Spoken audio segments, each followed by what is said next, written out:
Imagine my emotions when I was planning a wedding with my bride and future beautiful wife, but a couple of months before finding out that she cheated on me. It's pretty sad, but on the other hand, it's even good because she could have cheated on me already when we were married. Despite this, I still wanted revenge and did it. After delivering an electrifying performance on stage, we basked in the afterglow of what felt like the pinnacle of our lives, a whirlwind of exhilaration and joy. We cheered, embraced, and celebrated like giddy teenagers, intoxicated by the energy of the moment. As the crew from Ravaged Crew began to set up for their performance, we, Starhawk, the opening act for the night in Lansing, MI, reveled in the success of proving ourselves worthy of the prestigious title of the top local band. Each stop on their tour showcased a different local band, and we rose to the occasion magnificently. Our performance was nothing short of phenomenal. We ignited the crowd, demolished expectations, and exited the stage to thunderous applause. The euphoria was palpable. Offstage, amidst the escalating excitement, I realized with a pang of concern that my fiancée, Catherine, was conspicuously absent. A glance exchanged with our manager, Steve, conveyed a sense of foreboding that weighed heavily on my chest, akin to a heavyweight boxer's blows. Catherine eventually arrived. Appearing a bit cautious, I noticed, a few minutes after we began packing our equipment.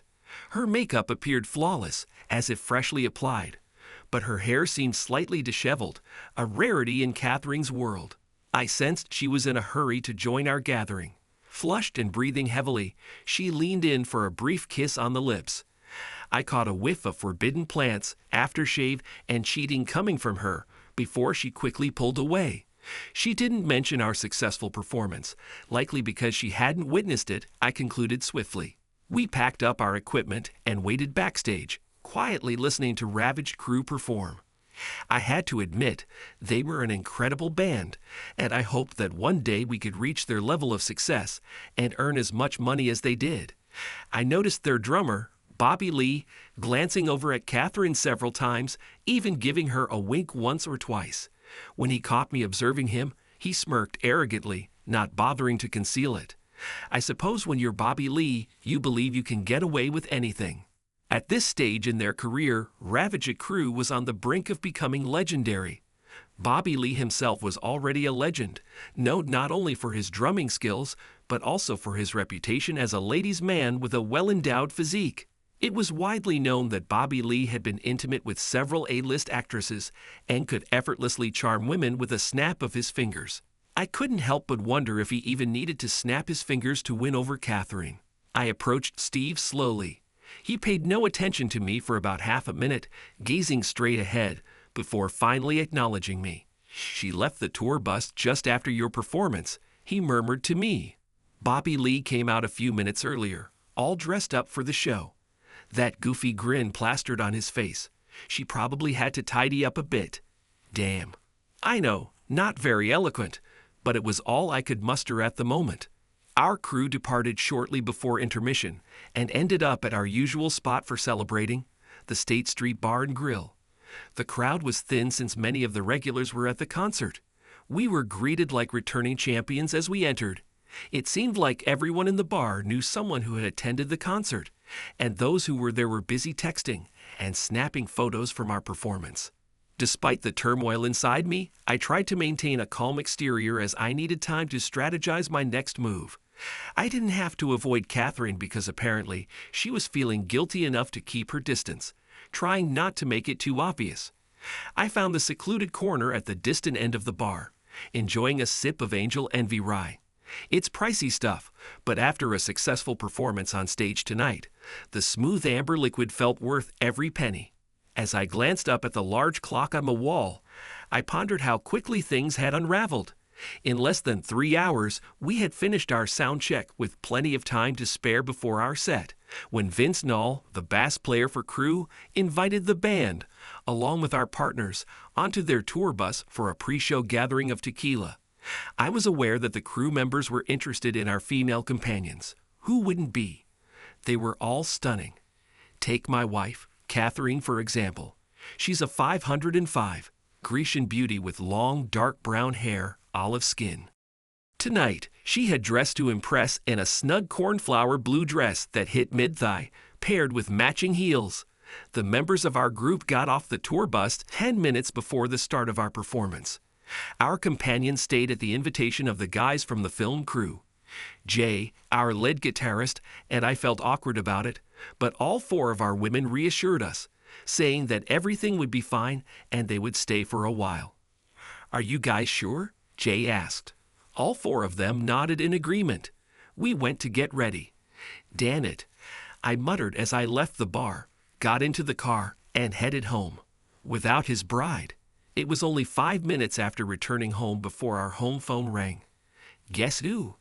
"Hi, baby. Where did you go?" Catherine said. "I turned around and you were gone," Catherine said. "And are you surprised?" I retorted. "You slept with Bobby Lee tonight. You're in the past." I slammed the phone down on the hook. That should have been a hint. She rushed through the door 30 minutes later, her makeup smudged from tears. "We need to talk. Baby," she cried, tears streaming down her face. "Can you fix this, Catherine? Can you?" I shouted at her. She collapsed onto the sofa, burying her face in her hands. "He's Bobby Lee, baby. He's a legend," she pleaded. "And why should that matter to me?" I retorted. "He's Bobby Lee, the Bobby Lee," she insisted, expecting me to be proud to share her with him. I couldn't refuse him. "Of course not," I replied, dripping with sarcasm. "He's been with actresses and supermodels, and that's supposed to justify you cheating on me with him." I interrupted. She looked puzzled until she realized what I said. Anger flashed across her face. "Former? Finance? Get real, Simon," she exclaimed. "Everything's arranged and paid for. We're getting married 3 months from tomorrow." "We're going to be married 3 months from tomorrow, babe. I'm not marrying Bobby Lee's latest conquest," I stated. "My father will be furious," she warned. "We have 500 guests coming to the wedding. My parents have invested a fortune in this. Did I mention that Catherine is the daughter of Cameron and Twyla Jefferson from the esteemed Boston Jefferson family, one of the most affluent and influential families in the city?" I can't believe I overlooked that detail, as her parents make sure to remind me of it nearly every other day. Despite knowing them for about 18 months, it feels like they've emphasized their wealth and social status in Boston society at least 36 times. I wasn't exactly their top choice for a son-in-law. While my day job as a chemical engineer at a small firm in Lansing paid a 6-figure salary, and my burgeoning music career was bringing in decent money with potential for more, I knew I'd never measure up to the esteemed Jeffersons of Boston. At best, I was tolerated. But perhaps that's how it should be. After all, the most famous figure from Punxsutawney, PA, is a groundhog. My own family, consisting of 6 members, barely has a combined net worth mentioning. We've been in the United States for 4 generations, having immigrated over in steerage from somewhere in Central Europe. The Jeffersons, on the other hand, trace their lineage back to the early days of America, having accumulated their wealth through traditional means like banking, commerce, and cozying up to English nobility right up until just before the Revolution. Catherine and I crossed paths during our junior year at Michigan State. She was majoring in public relations. Our first encounter was at a 50s-themed party where she arrived with a date who fancied himself as Elvis Presley, albeit quite uptight. Things took a sour turn when he, perhaps fueled by too much alcohol, bumped into me, causing me to spill my beer. He tried to start a fight, but I quickly stopped it, leaving him unconscious on the floor. Catherine chose to leave the party with me that night. After 3 months of dating, we became intimate and committed to each other. I proposed to her on our 1-year anniversary. Our journey together hasn't always been smooth sailing. Catherine, aware of her beauty and coming from a privileged background, sometimes carries an air of entitlement. This has caused friction between her and some of my less refined friends. She fails to understand why I maintain those friendships. If I truly love her, I respond. In response, I challenge her by asking why she never goes by nicknames like Kathy, Kat, or Kate. "That's not who I am," she always asserts. "Exactly," is my simple retort. I came back to reality when I heard Catherine's desperate plea. "Please, Simon, I love you. Only you. We can fix everything. Do you love me? Really? I objected. How could you hurt me so much if you love me? It wasn't about love, Cy. It was just an opportunity with Bobby Lee. And try his 12-inch instrument, I spat out. I understand, Catherine, although I don't. She blushed deeply, apparently wanted to answer something but could not utter a word. Tears were streaming down her face. It was too cold, Catherine, I began. I'm sorry, Cy. Truth. It was a mistake. Can't we forget one mistake? I put my head in my hands, feeling a sudden headache from exertion. It broke all the agreements, baby. And we're not even married yet. I'm not going to spend my whole life wondering if my wife sleeps with every famous guy she meets. And by the way, you really need to take a shower. I hardly slept on the couch that night. I knew that my decision was the right one. What happened tore me apart, but I still loved that stupid woman. By the time Catherine finally emerged from the bedroom, I was halfway through my 5th cup of coffee. It was evident she had a restless night, looking utterly exhausted. I couldn't help but speculate on what troubled her more, my breaking off the engagement or having to confront her parents. After pouring herself a cup of coffee, she settled on the opposite end of the sofa. "Can we discuss this further?" she asked softly. "I'm not sure there's much left to discuss," I replied evenly. It took all my willpower not to react violently to her presence. "I'm sorry, Cy, truly sorry, for both betraying you and causing you pain. I was thoughtless and foolish. It was a terrible mistake." My self-control crumbled. "A terrible mistake?" I exploded. No, this was a colossal mistake. Apologizing, shedding a few tears, and showing remorse won't suffice. Anyway, if we're done here, your parents are expecting your call. "Oh God, you've already talked to them?" She choked out. I felt they deserved to know the truth, and I didn't trust you to do it. It was devastating for them to learn that their flawless daughter was involved with a notorious rock star. Your mother seemed mortified, perhaps contemplating how she'd explain it to her friends over tea. And your father? I thought he might have a heart attack. No father would want to hear that about his daughter. Her tears escalated into full-blown sobs and wails. "Oh no, oh no, oh no. I can't believe you betrayed me like that," she cried out. "You really thought I'd take the blame for your actions just because you wanted to indulge in Bobby Lee's offer. Be realistic, especially when your father is calculating every penny he spent on this wedding. At least he had the courtesy to apologize to me for your mistake, as he called it. Right before he made it clear he never wants to see me again. And if he does, he might have one of his security guys break my leg. Luckily, I'm not the guilty one here. Now, if you'll excuse me, I'm heading to Boover's place to chat with the guys about our upcoming gigs. And maybe someone will know a place I can stay for a while." 2 weeks later, I found a new place to live, and Catherine was out of my life. It hurt, but I was young and knew I'd recover eventually, even though the bandmates teased me for the next year by hiding rulers in my car and gear. That's just how they show affection. The end, well, almost. As I returned to my apartment after a 5-mile run one Saturday morning, roughly 8 weeks following my split with Catherine, the phone began to ring. It persisted for at least 6 rings before I finally picked up, greeted by a surprise. "Hello," I gasped, still catching my breath from the jog. "Cy, is that you? You sound like you're on the verge of a heart attack or something," Catherine replied. Consciously slowing my breathing, I realized my ex-fiancé was on the other end of the line.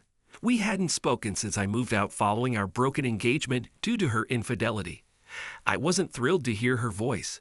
"What does she want now?" echoed in my mind. "I just finished my Saturday morning run," I retorted. "What do you want?" Silence met my abrupt response. I knew my hostility likely caught her off guard. See, I'm sorry to disturb you, but I need to tell you that I'm pregnant." This time, the silence on the phone line belonged to me. I stared at the receiver, almost expecting to discern the words traveling through the line. My mouth was probably agape, and I'm uncertain how my legs managed to support me. "Why are you calling me, Catherine? We're no longer together," I replied flatly, failing to grasp the gravity of the situation. This didn't happen suddenly, Simon. I'm about 2 months pregnant, My doctor confirmed it yesterday, validating what the home test indicated, Catherine disclosed. I must admit, I was momentarily stunned. From the moment she mentioned pregnant, my entire existence seemed devoid of coherence. With a lengthy, coiling phone cord in hand, I stumbled towards my modest kitchenette and collapsed onto one of the stools. "I'm determined to keep this baby," she declared. "My parents and I expect you to fulfill your responsibilities to our child. Regardless of your parents' opinion of me, I will certainly fulfill my duties as a parent," I replied before a realization struck me. "But you're assuming it's my child." "I have doubts about that, Catherine. If I remember correctly, and I do, 2 months ago, you were involved with Bobby Lee, and I happen to know you weren't using contraception that night.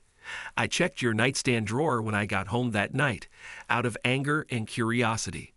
But we also had intimate moments several nights before that, and I wasn't using contraception then either," she retorted. "Maybe, maybe not," I replied. "An amniocentesis could provide clarity in a couple of months." "Medical professionals still have concerns about the safety of those tests," she stated. "Well, then I suppose we'll have to wait until the baby is born for confirmation," I said. "Until then, listen, Cy, we could reconcile, and I'll spend the rest of our lives making it up to you." "I'm sorry, Cy, I love you." "You didn't demonstrate that love when it mattered by being more careful," I countered. "I think there was a possibility that Catherine and I could be intimate without using a diaphragm, and the baby could be mine. I didn't think it was likely, but I was prepared to take responsibility if it turned out to be true. However, I wasn't willing to raise another man's child, especially one fathered by Bobby Lee." A week later, I received an unexpected phone call. Very unexpected, in fact. Cameron Jefferson asked to meet me at his office. Well, who am I kidding? He demanded that I meet him at his office after work the next day. I wasn't thrilled about being summoned like that, but more than anything, I was curious. Of course, the thought did cross my mind that he might be setting me up for trouble. When Cameron's security personnel escorted me into his office, I felt cautious. I was directed to a seat opposite Cameron, who sat behind his expansive desk. In front of him stood a glass of what appeared to be some high-quality liquor in an exquisite leaded crystal glass. "That's Pappy Van Winkle, 23-year-old bourbon, my boy, the epitome of sipping whiskey. You'll never taste anything smoother in your life, in my rather immodest opinion," Cameron remarked. "It's my way of introducing you to one of life's finer pleasures, which could be yours." Once our business negotiation concluded, as Cameron detailed it, his love for his only daughter led him to offer me a comfortable job with a $1 million salary and abundant benefits, including a mansion near Boston, so his daughter and her husband could raise his grandchild. Essentially, he wanted to keep secret the fact that his daughter had become pregnant by Bobby Lee. Despite my insignificance, he preferred that I publicly acknowledge paternity of his grandchild before the truth emerged about his daughter's liaison with the legendary rocker and notorious bad boy, Bobby Lee. I listened attentively to Cam Jefferson's words, translating them as he spoke. To my deep embarrassment, I actually entertained his proposition. After all, I'm only human. Who wouldn't be tempted by the prospect of becoming an instant millionaire? Plus, I get to keep my wife. Hold on. What? Why on earth would I even consider that? Sure, she was attractive, but I could find other attractive women. Ones who wouldn't betray me. Ones who weren't already carrying Bobby Lee's child. Admittedly, I might not come across other women with the pedigree of being Jeffersons from Boston, but at least I could look at myself in the mirror without feeling ashamed. I politely declined Cam Jefferson's offer. He acknowledged my decision, mentioning that not many people in their 20s would refuse the amount of money he was offering. 2 months later, Cam Jefferson's behavior was far from friendly when he bent over the trunk of the car was forcibly pushed into. "I should have dealt with you right here, you little troublemaker. You just couldn't help but embarrass us, couldn't you?" Even if I hadn't been disoriented by the punches, handcuffed and shoved into the trunk of a car, I would have had no idea what he meant. I replied with the only coherent thought that came to my mind. This caused a few more light punches too from one of Cam's guards. My left eye was rapidly closing, and I was having difficulty breathing. Cam erupted in fury, shouting and striking me with a rolled-up newspaper as though I were a disobedient puppy, albeit with a level of force that could incapacitate even the most resilient canine. After the assault, he unfurled the paper to reveal the front page, the notorious National Enquirer, featuring a damning photo of Catherine, unmistakably pregnant, alongside a headline speculating about her relationship with Bobby Lee and the possibility of her bearing his child. I had nothing to do with this, I protested through bloodied lips. I swear, why on earth would I willingly expose myself as a cuckold to the world? I have a good income, and I aspire to find a partner who isn't promiscuous. His blows ceased, though I braced myself for more.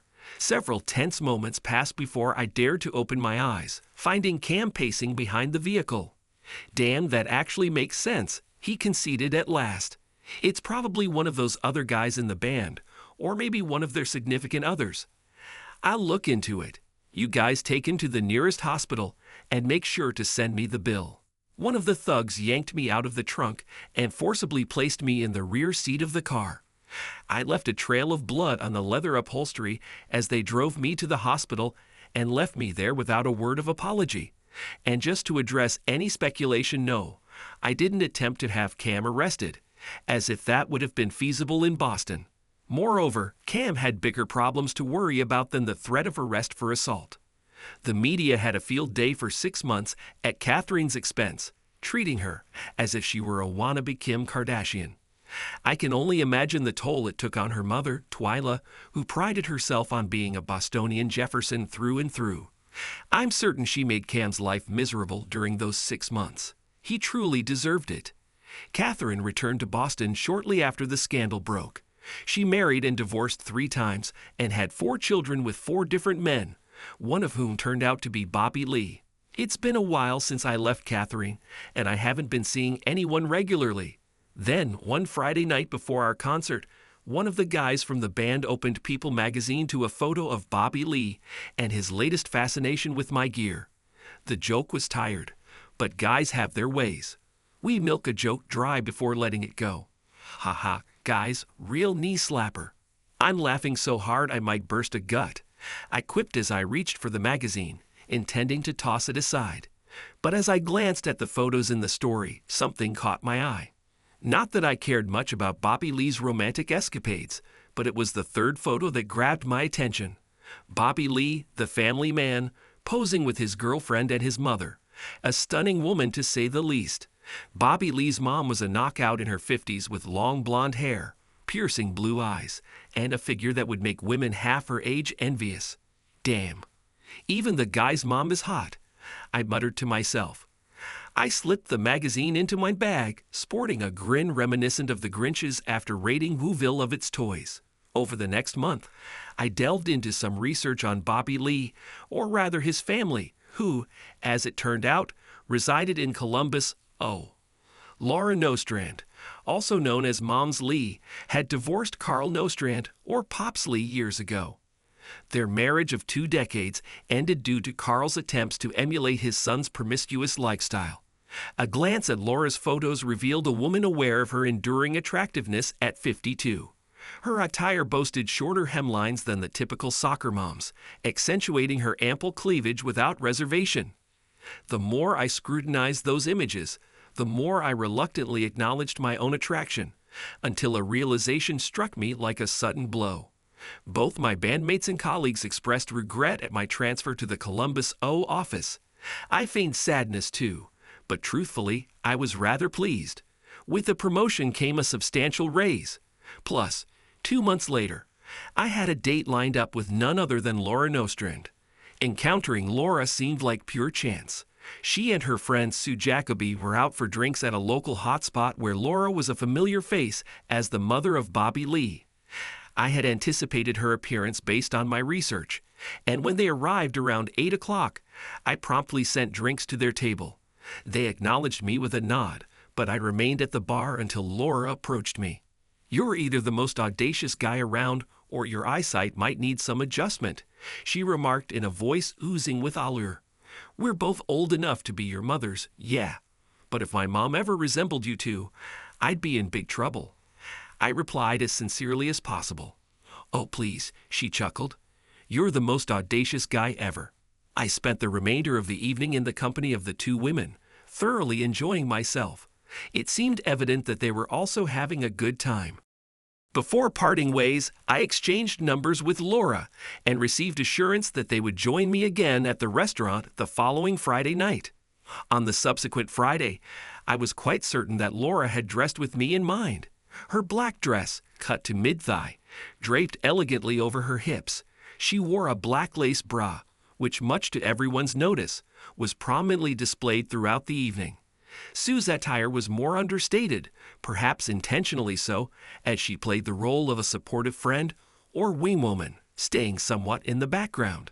Laura appeared less concerned about our age disparity and became increasingly affectionate, frequently touching my arms and shoulders. While we touched on personal topics, neither she nor Sue mentioned her well-known son. I, too, refrained from broaching the subject, though I harbored a hidden agenda. As the clock neared midnight and they'd bid farewell, Sue gave me a warm hug, while Laura bestowed upon me an even more intimate embrace and a gentle kiss on the lips. I phoned Laura to arrange a date for the following week, and she agreed after a brief pause. "Are you certain, Cheeky? What would your mother think if she knew you were taking out someone her age?" Laura inquired. "She'd probably advise me to be courteous and hold doors for you, just as she would if you were 18 or 35, or likely the same age as her." Laura chuckled. "You can guess, but I'm not revealing my age or my weight. Didn't your mom teach you that there are certain things you shouldn't ask a woman?" "Bra size," I replied. "Age, weight, and bra size." "But if you prefer not to wear it, then I don't need to worry about it. At my age, which I still do not disclose, I do not find it attractive to walk without it. Girls are not as perky as they were at my age," she said. "I think you underestimate yourself. A little strictness will not hurt the appearance. Most guys will appreciate the look without it. Try it and tell me by the end of the evening that I'm wrong." Cheeky and persistent. "I suppose this is what I get for spending time with a young man," she concluded. She looked amazing when she met me at the door the following Friday. She was wearing an emerald green dress that accentuated every curve. "Hey," she said, "my eyes are here, young man." "Yes, but something else caught my attention." "Right here," I replied, grinning. "Just tell me I don't look good." "It's ridiculous," she said in a hoarse voice. "You look absolutely amazing." "Irresistible," I whispered.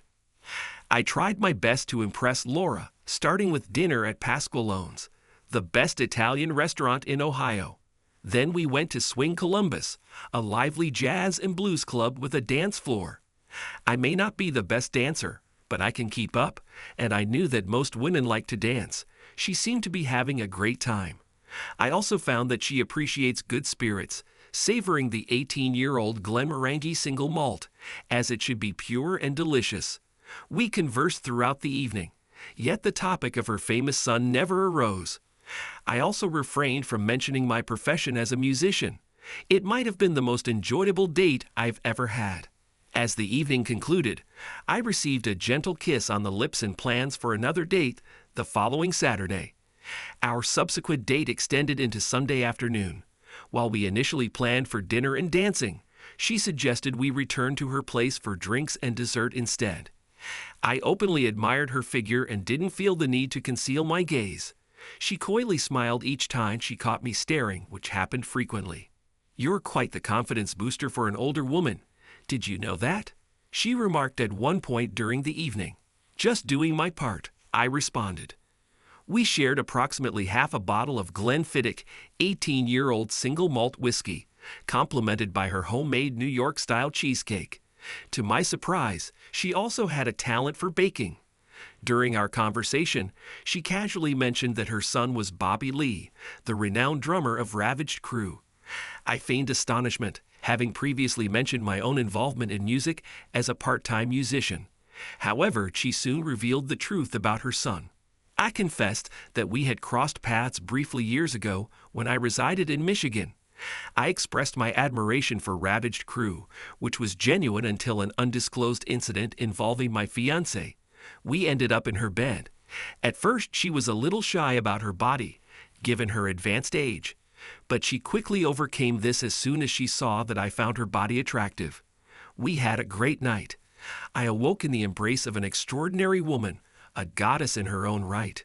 We began to fill our leisure time predominantly in each other's company. I sensed her attraction towards me mirrored my own feelings for her. This was certainly not part of our initial intentions, I must confess. My initial motive for pursuing Bobby Lee's mother was rooted in vengeance. But what transpired with Laura went far beyond revenge. She captured my heart. Initially, I contemplated keeping silent about our relationship, fearing potential repercussions if she ever crossed paths with my parents. But I realized the necessity of honesty if this relationship was to progress. Admitting the truth wouldn't be simple. It took me 3 weeks to muster the courage to broach the subject. When I finally did, we were both unclothed, having just shared an intimate moment. It felt like the opportune moment to speak my truth. We lay in bed facing each other, both breathing heavily. Laura gave me a weak smile. I could tell she had given me everything, as usual. I need to tell you something, Laura. I began stumbling over my words. And I don't want you to say anything until I'm completely finished. Can you do that? She looked at me intently and nervously. She nodded, and I flinched. I told her the whole story about her son and my ex-fiancé. Then I told her about my plan for revenge, and her eyes widened and filled with tears. You jerk, she began, but I put a finger to her lips, silencing her. I never planned on falling in love with you, Laura. You've ruined everything because of me, I said. Tears she had been holding back flowed from her eyes. Do you love me? She squeaked. It was my turn to nod. So let me get this straight. My new grandson, whom I haven't even met yet, is the son of my son and your ex-fiancé. Are you certain? Pretty wild, I replied. Her expression darkened with sorrow. I'm sorry, Simon, she said. He picked up this behavior from his absentee father, who believed in spreading himself thin with every woman. I tried to instill better values in my son. She winced and looked down, then brightened as she met my gaze. Can we take a step back? She asked. What's on your mind? I inquired. I shrugged. You said you love me. Was that true? She questioned. That's what I said, I murmured. She climbed onto me, and we revisited our evening together. We exchanged a few more kisses before retiring for the night. I awoke to find her emerald eyes fixed on me. She greeted me with a bright smile. Assuming I reciprocate your love, of course, she remarked. I returned her smile. So what's our next step? She inquired. This is uncharted territory. I'm old enough to be your mother. Isn't that a bit strange? The thought hadn't crossed my mind. I realized my mom would probably be shocked to hear about the age gap with my girlfriend. Well, I guess kids are off the table, I quipped. She shot me a serious look. I'm not ready to be a grandmother, she stated firmly. Fair point, I replied. But I do think you should be my wife. Her gaze softened. She locked eyes with me, blinked twice, then burst into tears. I did the only thing I could think of. I wrapped my arms around her and held her close. We stayed like that for several minutes. I do love you, darling, but marriage isn't in the cards for us, she stated seriously. Why's that? I'm into classic rock, I quipped back, but she returned with a stern gaze. The age gap doesn't faze me, Lore. Sure, you might be as old as my mom, but you're nothing like her. You dress differently, act differently, and honestly, you look younger than her, I reassured. So your mom dresses more modestly? Would you like me to dress like that? She retorted. She's my mom, Lore. You're my girlfriend, and you're attractive, Suhai, I began. You're kind, Suhai, but you're quite the flirt. Let's be real here. In 10 years, I'll be 62 and not exactly a heartthrob, while you'll be 39. Will you still want to be seen with an older woman? She questioned. Who says you won't still be attractive, and aging is a choice? Lore. But seriously, I've pondered this. I'd be utterly miserable without you, and I bet you'd feel the same, I affirmed.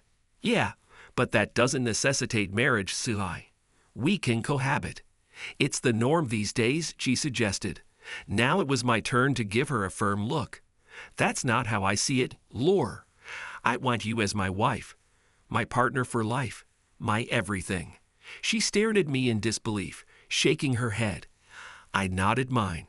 Tears welled up in her eyes once more. Are you sure this isn't some twisted form of revenge, said I. My mother had reservations about my desire to marry a woman who was her age, but appeared and behaved a decade younger. Keep your composure, Daniel. Remember, she's engaged to your son. Mom scolded Dad. Dad blushed deeply.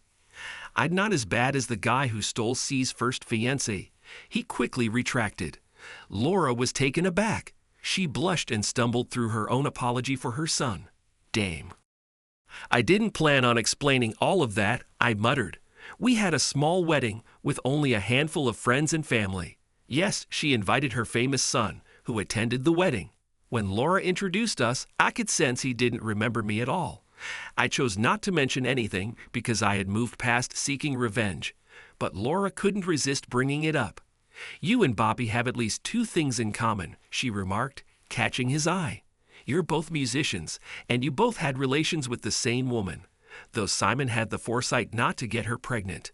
Bobby appeared bewildered, perhaps due to his rare state of sobriety. That son of yours with that wealthy Boston girl, Katharine Jefferson? She was Simon's fiancée when you got her pregnant, back when his band was opening for yours in Lansing, am I? You're just like your foolish father, Bobby. I expected better from you. Costs me a couple $1 million in child support every year, and her parents are loaded anyway. They're a bunch of jerks, Bobby remarked. Absolutely, I concurred. And truth be told, I owe you some gratitude. I narrowly avoided becoming part of that family through marriage. From his vantage point on the beach, Simon gazed out at the waves crashing onto the shores of the big island of Hawaii, where his wife, Laura, was cautiously waiting. A bright smile adorned his face as he reciprocated her wave. Despite being 72, Laura may not have been as youthful as before, but Simon still considered her a stunning woman in her one-piece swimsuit. This 2-week getaway marked the celebration of their 20th anniversary. Simon chuckled inwardly, reflecting on how what initially began as a scheme to seek revenge on Bobby Lee had transformed into the ultimate form of vengeance. A life rich with experiences shared with his true soulmate. Thanks to everyone who took the time to listen to today's stories. If you enjoyed it, please consider liking and subscribing if you haven't already. Feel free to share your thoughts on the events in the comments below. Take care.